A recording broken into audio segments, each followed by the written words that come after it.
আল্লাহর পথে থাকলে একজন মহিলা উম্মতের মা, আল্লাহ যদি তাকে সালাম পাঠায়, আজকের মহিলারা যারা কোরআন পড়বে, স্বামীর খেদমত করবে, কোরআনের পক্ষে কাজ করবে, যতটুকু পারে দান সদকা করবে, ফরজ ইবাদত নামাজ রোজা করবে, আর ইসলামের পথে থাকবে, যদি প্রয়োজন কখনো হয়, আম্মাজান খাদিজা সম্পদ দিয়েছেন, প্রয়োজন বোধ হলে ইসলাম প্রতিষ্ঠার জন্য মেয়েরাও ইসলাম প্রতিষ্ঠার কাজে রাস্তায় নামতে পারবে পর্দার সাথে। এটা মানেন তো? তারা মেনেছে। সাহাবা একরাম এই কাজ করতেন। একজন মহিলা শুধু নিজেরা যান নাই, যখন রাসূল নিষেধ করলেন 6 মাসের একটা বাচ্চা, তাকে নবীর কাছে বলেন, ইয়া রাসূলুল্লাহ, আমার এই বাচ্চাটাকে আপনি যুদ্ধের ময়দানে নিয়ে যান, ভাই কষ্ট পাচ্ছেন নাকি?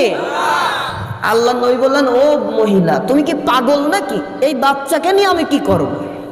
কই, হুজুর জানি আমার এই 6 মাসের বাচ্চা কিচ্ছু করতে পারবে না, তবে রাসূল, কাফেরদের তীর যদি আপনার দিকে আসে, আমার এই বাচ্চাটাকে একটু উঁচা করে ধরবেন, আমার আপনার দিকে নিক্ষেপ করা তীর আমার 6 মাসের এই নবজাতক তার হৃদয়ে নিয়ে শরীরে নিয়ে শহীদ হয়ে যাবে, আপনি রাসূলের গায়ে যেন একটা তীর লাগতে না পারে। ও মুসলমান, কোরআনের পক্ষে যারা থাকে, ইমানদার তো তারা। ইকামত দিনের কর্মীরা দেখেছেন, শহীদ আল্লামা সাঈদীর মিথ্যা ট্রাইব্যুনাল গঠন করে স্বৈরাচার হাসিনা যখন হত্যা মামলার রায় দিল, মৃত্যুদণ্ডের রায় দিল, 185 জন শহীদ হয়েছিল আল্লাহর কোরআনের সম্মানে।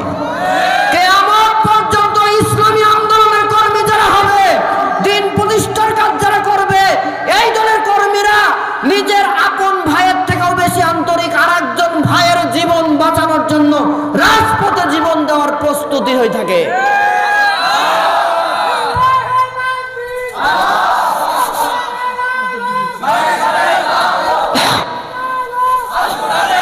কত বাজে?